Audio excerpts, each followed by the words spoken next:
Back on the pitch for royal duties, a prince destined to be king, but also a man scarred by personal tragedy.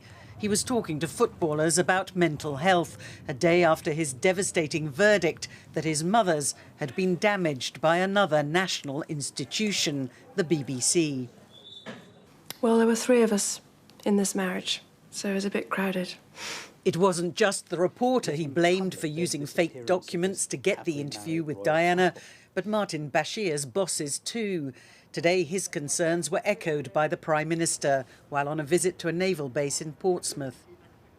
I can only imagine the feelings of the royal family, and I hope very much that the BBC will be taking every possible step to make sure that nothing like this ever happens again. Prince William had been just 13 when the interview with his mother was broadcast. Yesterday, he didn't hold back about its effects. It brings indescribable sadness to know that the BBC's failures contributed significantly to her fear, paranoia and isolation that I remember from those final years with her. The whistleblower asked to produce the fake bank accounts today said he thought the cover-up could have cost her her life. The Dyson investigation should have been done in 1996, and it would have solved so many problems. It would have possibly, avoided Diana's untimely end, because people would have noticed that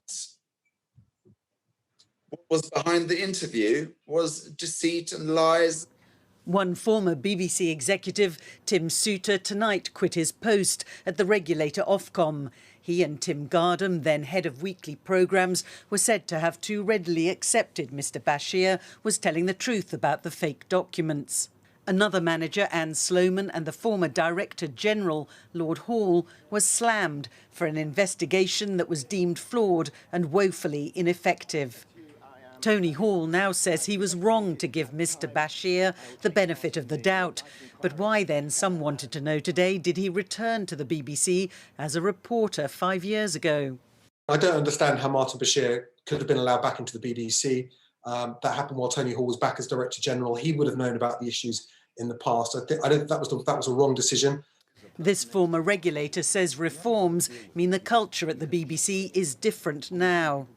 There's no doubt, and I've seen the evidence, that within the BBC management, a culture grew up, particularly in the 80s and 90s, where they could regard themselves as pretty much flame-proof in the sense that if anyone came for them for any reason, they could push back enough and say, we do nothing wrong. Now they've been proved that that policy is completely flawed. But the fact that it has taken so long for uncomfortable truths to emerge may yet have lasting repercussions.